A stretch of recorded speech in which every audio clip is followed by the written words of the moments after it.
C'est une première chez Apple, un iPhone interdit à la commercialisation. L'iPhone 12 a été épinglé par l'ANFR, l'Agence nationale des fréquences, pour ses émissions d'ondes supérieures à la réglementation. Mais est-ce que c'est vraiment problématique? Et d'ailleurs, comment elles sont déterminées, ces normes? Bienvenue dans Métadonnées, le podcast qui vous explique l'actualité de la tech.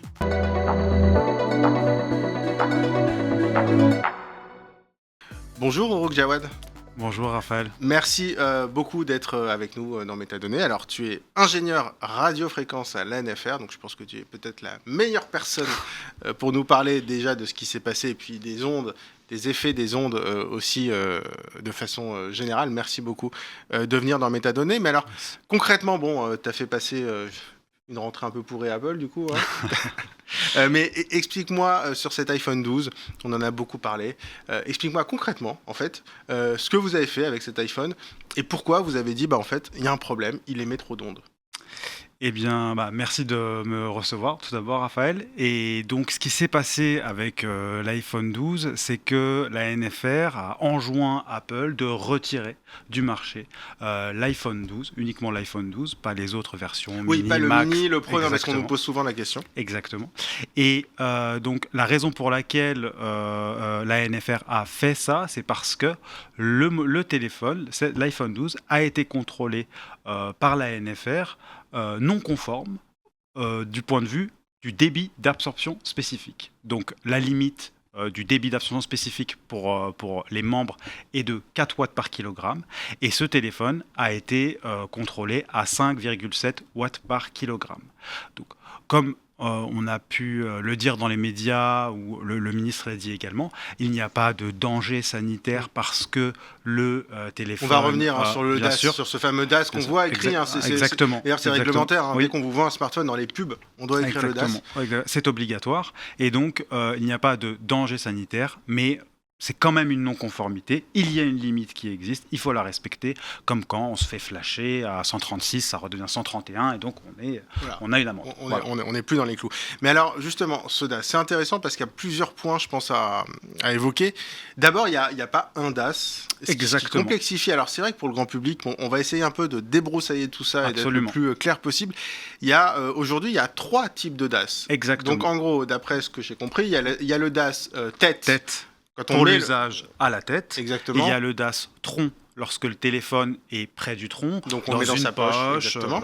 Et il y a le DAS membre quand le téléphone est dans les mains ou bien contre un membre, plaqué contre un membre. Voilà. Les limites pour le DAS tête et pour le DAS tronc sont de 2 watts par kilogramme, moyenné sur 10 grammes, j'y reviendrai. Et la limite pour le DAS membre est de 4 watts par kilogramme. Voilà. Et alors oui, 2 watts par kilogramme, 4 watts par kilogramme. Exactement. J'avoue que ça ne me parle pas plus que ça. Oui, voilà. Comment c'est déterminé ces normes? Alors, il faut revenir aux effets sanitaires. Alors, l'Agence nationale des fréquences ne s'occupe pas des aspects sanitaires, c'est plutôt l'ANSES, exactement. Néanmoins, ce que je peux dire, c'est qu'un des effets négatifs reconnus sur la santé, c'est l'élévation de la température. Ça chauffe. Voilà. Quand on est exposé à des ondes électromagnétiques, l'absorption d'ondes électromagnétiques fait que les tissus chauffent. Donc juste, je fais une petite incise, en gros, ce qu'on sait, c'est que les ondes électromagnétiques peuvent, à court terme, sur le moment, à l'instant T, chauffer un petit peu les tissus, donc oui, créer de la chaleur, et à long terme, pour le moment, il n'y a pas de consensus scientifique qui montrerait qu'il y a un danger sur la santé, mais elles sont quand même classées comme cancérigènes possibles ou probables. C'est possible cancérigène, voilà, donc c'est classification 2B de l'OMS, il y en a 4 des classifications. Voilà, c'est ça. Mais surtout, ce qu'il faut dire, c'est qu'il y a des recherches qui continuent sur ce sujet-là. Voilà. Nous, on ne les mène pas évidemment, on est plus dans le contrôle, c'est de l'ingénierie, on contrôle les valeurs de DAS. En fait, alors moi ce que j'ai compris, c'est que très concrètement, on a mis des rongeurs, ou alors des lapins, d'après ce que tu me disais d'ailleurs. Alors, il y a plusieurs études. Il y a des études sur des rongeurs, sur des lapins, mais aussi, ça va être, il va y avoir des études in vitro, des simulations aussi. Il faut savoir en tout cas pas sur des humains, quoi. Non, c'est impossible parce qu'en fait, il faudrait mettre une antenne dans le cerveau des gens et ça, on a n'a pas encore rencontré de personne qui... Mais en gros, très concrètement, on a mis des antennes sur des rongeurs et on a regardé à partir de quelle quantité d'émissions, et tu me dis si je me trompe, on constatait pas forcément un danger pour la santé, mais en tout cas un échauffement des tissus. Trop élevé. Voilà, c'est ça. Et d'après ce qu'on a mesuré, c'est en gros sur quand on met, pour le DAS membre et le DAS-tron, c'est à partir de 40 ou 20 watts par kilogramme. Voilà, c'est ça, parce que les membres c'est moins sensible. C'est ça, en fait, les membres sont d'habitude plus froids que le tronc et la tête. Ouais. Et donc, le point de départ de l'élévation de la température n'est pas le même. D'accord. Et donc, c'est pour ça que le coefficient du principe de précaution, de descendre de 40 watts par kilo à 4 ou bien à 2 pour la tête. C'est ça, donc en fait, on a mesuré, on s'est dit, bon, à partir de 20 ou 40, ça commence à chauffer. On divise par 10 pour avoir une grosse marge de sécurité. C'est pour ça qu'on arrive à 4 et à 2. Mais c'est intéressant parce que ça permet de resituer l'échelle quand on parle de dépasser de 5,7 par rapport à 40, puisqu'on est sur celui à 4. Donc c'est un peu au-dessus, mais on imagine bien qu'on reste quand même assez confort dans la marge de sécurité. Dans le cadre de la surveillance de marché. Voilà. Bon, maintenant on va s'intéresser à votre job, justement, enfin à ton job. Combien vous êtes à la NFR à tester, parce que du coup c'est toi qui chapeaute un petit peu ces tests? Alors c'est pas moi directement. Alors nous avons un laboratoire avec 2 techniciens, 2 ingénieurs pour faire des tests, mais ça va être plus des études où on va venir faire des études pour notre compréhension et être en maîtrise de ces technologies qui changent tous les jours. Les téléphones, vous voyez comme c'est innovant, donc il y a nécessité de s'équiper pour être à la page. Et nous avons un laboratoire sous-traitant qui absorbe les tests de conformité. Et alors, bon, j'imagine que tu sais à peu près comment ça se passe concrètement. Je prends un téléphone qui vient de sortir sur le marché. Je fais quoi en fait pour mesurer ces ondes? Alors, il y a principalement 3 ingrédients pour faire en sorte d'avoir un laboratoire qui fait des tests de DAS. Il y a d'abord le banc de mesure de DAS, principal acteur de la mesure.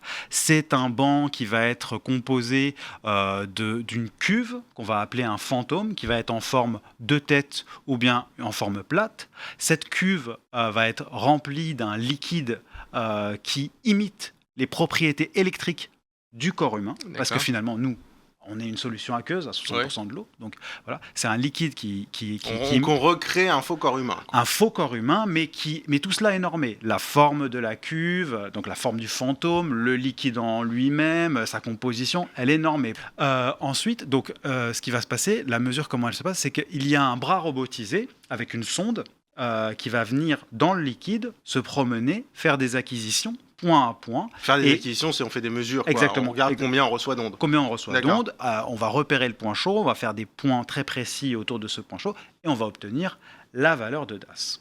Deuxième acteur du laboratoire, c'est l'émulateur de station de base. Je m'explique. Oui.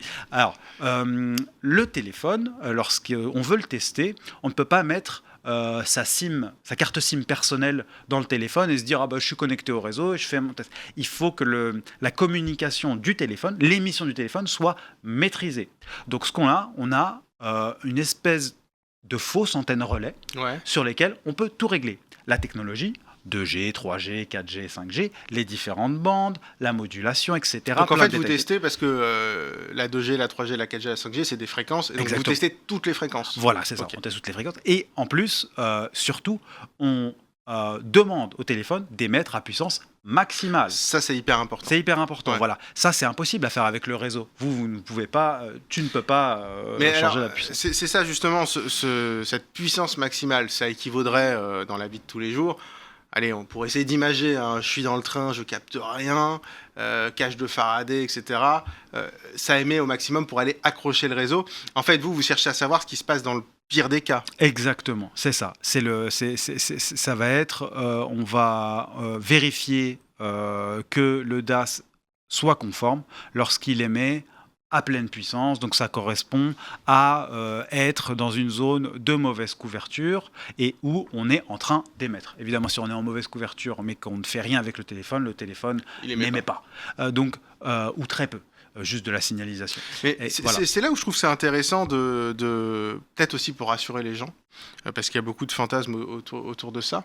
Quand le smartphone émet au maximum et quand le smartphone émet même avec un petit peu de réseau. J'ai vu sur le site de la NFR que les ratios étaient énormes, c'est-à-dire qu'en fait, Oui, le niveau d'émission d'ondes, il peut passer, tu me dis si je me trompe, mais en fait, il peut être divisé par 32 000, Oui. selon que je sois dans la pire des situations ou dans la meilleure des situations. Donc, encore une fois, tu me corriges, mais d'après ce que je comprends, le DAS, en fait, on n'y est quasiment jamais confronté dans la vraie vie, ne serait-ce que si on a un tout petit peu de réseau, ça chute assez rapidement. Alors, statistiquement, c'est vrai que la plupart du temps, si on bénéficie d'une bonne couverture, le DAS réel, entre guillemets, va être bien inférieur à ce fameux DAS max. Néanmoins, ça peut arriver dans la vie d'être dans mauvaise couverture et du coup d'émettre à puissance maximale pendant 6 minutes parce que c'est sur 6 minutes. D'accord, Voilà. donc c'est Voilà. pas l'usage le plus Oui. massif, Mais par contre ça peut quand même ça arriver. peut arriver. Voilà. Mais alors c'est quand même un DAS maximal. D'ailleurs, on parlait des 3 types de DAS. Quand il y a le DAS qui est affiché dans les pubs ou sur la fiche du produit, c'est lequel? C'est le max des 3. C'est le max des 3. Voilà, c'est ça. Voilà. Ah, ça je sais. D'accord, j'étais pas au courant. D'accord. S'il y en a qu'un seul d'affiché, c'est le max des 3. D'accord. Et alors, parce que il y a des gens qui me disent aussi, bah du coup, moi je prends le DAS, le smartphone. Un de mes critères de choix de smartphone, j'avoue que c'est un peu étonné, c'est de prendre un smartphone qui a un DAS plus faible. Mais d'après ce que je comprends aussi, un téléphone peut émettre beaucoup au max parce qu'il émet de façon hyper forte, mais en moyenne émettre beaucoup moins. Et finalement, on peut avoir un smartphone qui a un DAS plus élevé, mais qui en moyenne émet moins. Exactement. Donc en fait, non, parce que j'ai vu même des recommandations gouvernementales en disant regardez le DAS, mais le DAS en fait, ok, c'est ce que peut faire de pire le téléphone, mais s'il y va une fois par an à ce niveau et que les autres jours, en moyenne, il est beaucoup plus bas et qu'il y en a un autre qui va moins haut, mais qui en moyenne, il monte plus haut, le DAS, c'est pas, en fait, ça peut pas vraiment être un critère de choix. Oui. Alors, c'est vrai. C'est une recommandation de l'État et c'est vrai que de choisir un téléphone mobile avec un DAS inférieur, statistiquement, il y a plus de probabilité qu'on soit exposé à une valeur de DAS inférieure si on avait choisi un téléphone qui a un DAS plus grand. Cependant, dans la question de l'exposition, c'est important de le mettre en lien avec les usages. Et c'est pourquoi le gouvernement et l'État a fait 6 recommandations différentes. Oui, c'est ça, il n'y a pas que le DAS. Voilà, il faut choisir. Donc les 6 recommandations, c'est les suivantes. C'est choisir un DAS avec un DAS faible, le DAS le plus faible possible. Utiliser un kit main libre ou un kit Bluetooth. Alors j'en profite, tu Oui. parles du kit Bluetooth parce que là encore, les gens ils me disent oui mais t'es gentil mais ton kit Bluetooth il émet des ondes. Oui. En fait, c'est le kit Bluetooth, ce qu'il veut, c'est maintenir la connexion avec votre équipement, avec le téléphone. Et le téléphone, il n'est pas loin, en réalité, dans la poche. Et donc, les niveaux d'émission sont très, très faibles. Et donc, les niveaux de DAS... donc, même des oreillettes Bluetooth, enfin, maintenant, toutes les marques font des styles AirPods, absolument, etc. Le niveau d'émission d'ondes, enfin, le niveau d'onde qu'on va absorber dans l'oreille, c'est beaucoup plus faible quand même que le téléphone. Oh, oui. Donc, ça reste très bénéfique. Oui, bien sûr. D'un point de vue de l'exposition, c'est... Voilà. Sinon, il y a le haut-parleur. Hein. Oui, il y a le haut-parleur. Après, bon, il faut être tout seul parce que... un autre type de nuisance pour les autres. Ça. Voilà. Donc le kit Bluetooth, privilégier les discussions courtes, communiquer par SMS. Éviter d'avoir son téléphone à l'oreille dans les transports en commun, notamment dans le train, par exemple. Parce que ça capte mal. Alors, c'est parce qu'en fait, ce qui va se passer, c'est que dans le TGV, qui roule très très vite, le téléphone, ce qu'il va faire, c'est qu'il va faire ce qu'on appelle du handover. Donc, il va s'accrocher à une antenne pour communiquer, se décrocher d'une antenne, se raccrocher d'une antenne. Et en fait, il va y avoir des variations de puissance assez grandes et il y a la probabilité pour que le téléphone émette très fort. C'est pour ça qu'il recommande ça. C'est dans le train où le téléphone il joue à saute-mouton avec les antennes relais. Exactement. on se rapproche le plus du DAS en fait. Ça peut. Ouais. Il y a aussi éviter les conversations trop longues et oui, je l'ai dit. Mais après, moi je peux comprendre toutes ces recommandations, mais en fait, j'ai l'impression qu'à chaque fois, pour que ce soit plus facile à retenir, il y a un seul point commun, c'est éloigner si on peut le téléphone, parce que en fait, ces ondes, elles sont exponentielles, c'est-à-dire que dès qu'on rapproche d'1 millimètre, c'est beaucoup plus fort, et donc finalement, déjà, ne serait-ce que d'éloigner de 1 centimètre le téléphone de l'oreille, ça réduit considérablement les ondes. Donc en fait, le conseil principal peut-être, c'est d'ailleurs, appeler quand on a du réseau, et 2, en gros, éloigner un peu le téléphone de l'oreille. Si je dis ça, est-ce que, en simplifiant, est-ce que je simplifie trop ? C'est peut-être un peu trop simplifié. Ce qui se passe, c'est que d'un point de vue de la disparité entre DAS-tron, DAS-tête et DAS membre, ce que l'on voit, c'est que nous, d'après nos observations, les non-conformités observées sont plus souvent sur le DAS tronc et DAS membre que sur le DAS tête. Parce qu'en fait, lorsqu'on a le téléphone près de l'oreille, il y a quand même une certaine distance avec la joue en réalité. Et là où l'exposition va être la plus forte, c'est avec le DAS membre ou le DAS tronc, parce qu'en fait, l'interaction des ondes électromagnétiques issues du téléphone avec le fantôme plan est la plus grande en fait, parce qu'on est collé en fait au fantôme. Voilà. Ce qui est un peu rassurant d'ailleurs, parce qu'encore une fois, les gens en gros, ils ont peur d'avoir un cancer du cerveau, hein, bien souvent. C'est de ça dont on parle en général, et donc finalement, le fait que vous disiez le DAS-tête en général, c'est assez conforme. Finalement, on peut voir ça comme étant un peu plus rassurant peut-être. Si ça permet de rassurer les gens, c'est bien. J'ai quand même une petite question. C'est vrai qu'on a parlé de l'iPhone 12. D'après vos tests, vous avez testé l'iPhone 13. Alors, tout est open source d'ailleurs. Hein, j'encourage d'ailleurs ceux qui nous écoutent. Sur data.nfr.fr, vous pouvez consulter. Et alors, franchement, vous allez voir les rapports de tests. Bon, faut y aller. Hein. C'est technique, mais en fait, on comprend à peu près quand même. Et puis, on voit les photos des tests. Donc, c'est assez intéressant. Et puis, on voit tous les modèles qui ont été testés. Malgré tout, il y a quand même beaucoup d'appareils qui arrivent sur le marché. Par exemple, là on est à l'iPhone 15, l'iPhone 14 il n'a pas encore été testé par la NFR.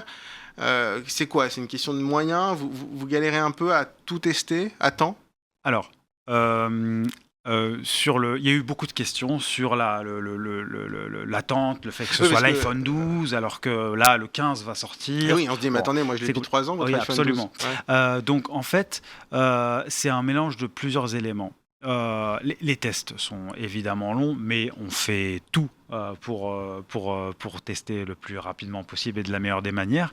Mais en réalité, comment est-ce qu'on sélectionne les téléphones ? C'est un mélange de nouveaux modèles qu'on va sélectionner qui sortent, mais également on a accès à des statistiques qui permettent de savoir quels sont les téléphones achetés par les Français. Et donc, parmi ça, on va choisir les téléphones qui sont achetés par les Français. Et en réalité, les gens n'achètent pas forcément les derniers modèles. En général, ils sont au modèle N-1 ou N-2. Voilà. Je peux comprendre, mais donc, quand même, l'iPhone 14, c'est quand même un des smartphones les plus vendus. J'imagine que vous prévoyez de le tester. Non, alors du coup, si vous avez les chiffres de vente, ça m'intéresse. Moi, j'ai pas les... on peut pas communiquer là-dessus. Je vous demanderai pas les chiffres de vente, mais en gros, voilà, vous vous basez sur... ce que les gens achètent et les nouveaux modèles, bien évidemment. Ouais. Et j'avais une autre question, parce qu'on parle des DAS sur les téléphones, mais il y a d'autres appareils. Je pense aux tablettes, je pense à mon ordinateur quand je peux être chez moi sur le canapé ou sur le lit, je le pose sur moi l'ordinateur. Exactement.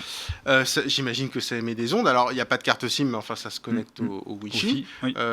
Les montres connectées aussi, qui maintenant d'ailleurs ont des cartes SIM. Tout à fait. Pour certaines, les tablettes aussi. Donc il y a d'autres produits avec carte SIM et il y a d'autres produits qui émettent aussi en Wi-Fi. Ça, est-ce que vous les contrôlez ? Alors tous les équipements radioélectriques, donc qui émettent des ondes électromagnétiques et qui sont utilisés à moins de 20 cm du corps sont assujettis à la mesure de DAS. Donc mon MacBook, là, ordinateur, ouais. le MacBook, les ordinateurs portables, les montres connectées, voilà, sont assujettis aux mesures de DAS. Et donc vous pouvez contrôler aussi une montre connectée. Tout à fait. D'accord. Et vous avez eu des ordinateurs, des montres, des tablettes non conformes aussi dans vos contrôles ? Pas à ma connaissance. Et ça émet différemment d'un smartphone ou... Non, pas vraiment. C'est juste simplement que... Alors, pour les équipements qui sont équipés de carte SIM ou de eSIM, c'est la même chose. D'accord. Et pour ceux qui ne sont pas équipés de carte SIM ou de eSIM, ça va être du Wi-Fi. Ouais, donc, c'est quasiment la même chose. Ce sont des bandes de fréquences connues. Voilà. Et vous contrôlez quand même le DAS tête, parce que mon MacBook en général. DAS tête, non, ça va être plutôt de DAS membre. DAS membre, d'accord. Voilà. Sur des plus grands fantômes, mais voilà. Ouais. Et alors, du coup, moi, j'aurais aussi une question, parce que on a parlé des réflexes pour éviter un peu le niveau d'exposition aux ondes. Il y a aussi, on voit pas mal d'accessoires, des sortes de patchs, des patchs anti-ondes à coller derrière son smartphone, etc. Je vois ça partout, de temps en temps dans la rue. Ça sert à quelque chose? Alors, l'ANSES a fait une étude sur ces fameux patchs. Les conclusions montrent que ça a pas le rôle annoncé. Et qui plus est, ces fameux patchs qu'on colle au téléphone, en réalité, ce que va faire ce patch, si vous utilisez un dispositif pour atténuer le signal du téléphone, ça va baisser ses performances. Et le téléphone, son rôle, tout ce qu'il sait, c'est qu'il doit communiquer avec la station de base ou avec la box Wi-Fi. Et donc, si vous baissez ses performances, qu'est-ce qu'il va faire ? Il va émettre encore plus. Il va émettre encore plus. Donc, vous allez être encore plus exposé. Surtout qu'on le colle sur le dos. Sur le dos, près des antennes. Mais du coup, si on met son téléphone à l'oreille et que les ondes, elles sont envoyées, alors, là, il y a... Difficile d'avoir des conclusions là-dessus sur un effet miroir, mais ce qui va se passer, c'est que le téléphone va émettre plus fort. Donc c'est les patchs anti-ondes ou les accessoires. Non, parce qu'on voit même des pierres anti-ondes, mais ça, on va même pas en parler. Et j'ai une dernière question. On a parlé donc de tout ce que vous faites, de tous les, vous faites des contrôles, mais a posteriori. Est-ce que les entreprises, mais comme j'imagine, je sais pas moi, les constructeurs automobiles, enfin il y a plein d'entreprises, on doit quand même contrôler avant de mettre sur le marché. Comment ça se passe pour toutes ces marques qui fabriquent des smartphones ? C'est quoi concrètement leurs obligations ? Elles testent elles-mêmes ? Est-ce qu'il y a un tiers qui va dans l'usine, chez Apple, chez Samsung, chez Google, peu importe, et qui va tester, faire un prélèvement pour tester un smartphone, mais avant la mise sur le marché, ça se passe comment ? Alors, tu parlais des activités de la NFR. J'en profite pour saluer tous mes collègues de l'Agence nationale des fréquences sur le territoire qui font un travail exceptionnel. Vous êtes combien d'ailleurs ? On est 300 à peu près. D'accord. Voilà. On fait un travail exceptionnel et puis on parle de nous. Voilà, ça prouve que. On est même connu un peu mondialement à cause de ces questions de.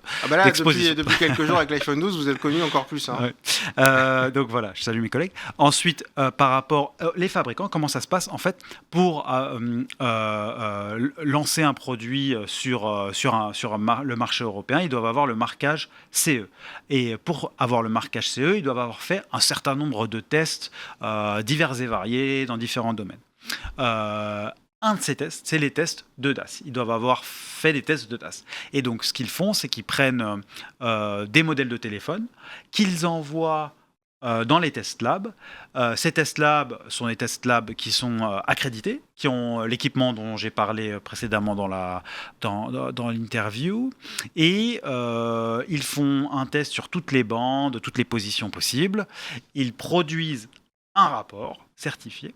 Et les États européens peuvent avoir accès à ce rapport de DAS dans le cadre d'un contrôle. Donc, mais les tests, c'est eux qui les font quand même. Alors, c'est un tiers. C'est un tiers agréé. Absolument. D'accord. Même si eux doivent avoir des ils le testent avant de le donner au tiers, c'est ça. J'imagine, mais ça passe par un tiers qui n'a pas d'intérêt évidemment lié à l'entreprise. C'est par un tiers. Et nous, lorsqu'on contrôle un téléphone, nous pouvons demander au fabricant, donne-moi le rapport de DAS, ton rapport de DAS qui t'a permis de lancer sur le marché. Et donc, voilà. Et alors après, je reviens juste sur l'iPhone 12, mais quand vous avez un contrôle et vous dites, en fait, votre DAS, il y a un petit souci. Alors, je précise, ça arrive régulièrement, là, on parle beaucoup parce que c'est Apple, mais en fait, il y en a eu des dizaines et des dizaines. Oui, c'est ça. Et alors vous dites, faut faire une mise à jour logicielle. Alors Exactement. comment une mise à jour logicielle peut agir sur l'antenne? Voilà. Lorsqu'il y a un équipement qui est non conforme, il y a 2 options. La première option, c'est le retrait de tous les points de vente par le fabricant de ces équipements non conformes. Voilà. Cette solution-là, elle a été rarement appliquée, pour pas dire jamais. L'autre solution... Là, l'iPhone 12, il est retiré du... oui, il est retiré, mais un rappel. Ah, voilà, pardon, c'est pas le... Oui, on rappelle les produits qui ont déjà été vendus. Ouais, chacun doit rendre son téléphone. Ouais, d'accord. Donc ça arrive très rarement. Le rappel. L'autre solution, c'est de faire une mise à jour. Donc, en réalité, comment est-ce que ça fonctionne? Pourquoi est-ce qu'une mise à jour permettrait de rendre le DAS conforme? C'est parce que les fabricants sont capables de faire une mise à jour et de changer ce qu'on appelle les tables de puissance d'émission du téléphone. Donc, ils vont agir directement. On règle les paramètres de l'antenne. Voilà, c'est ça. Les puissances max. Ce qui fait que le téléphone, après la mise à jour, va devenir conforme. D'accord. Voilà. Bon, peut-être qu'on aura un peu plus de mal à appeler, mais au moins ce sera conforme. Ce sera conforme. D'accord. Voilà. Bon, merci beaucoup, Rouk Jawad. Merci à toi. Je rappelle, tu es ingénieur radiofréquence à la NFR. Je trouve que c'était important de revenir quand même sur finalement comment ça se passe pour mesurer ces ondes. Il y a beaucoup de questions autour de ça, et puis je le comprends très bien, mais c'était intéressant de voir comment concrètement la NFR aussi travaille pour enquêter, pour regarder et pour tester tous ces smartphones qui arrivent sur le marché. Merci beaucoup d'avoir suivi cet épisode de Métadonnées. Vous pouvez le retrouver évidemment en podcast, en vidéo sur le site Tech & Co ou sur YouTube. À très vite.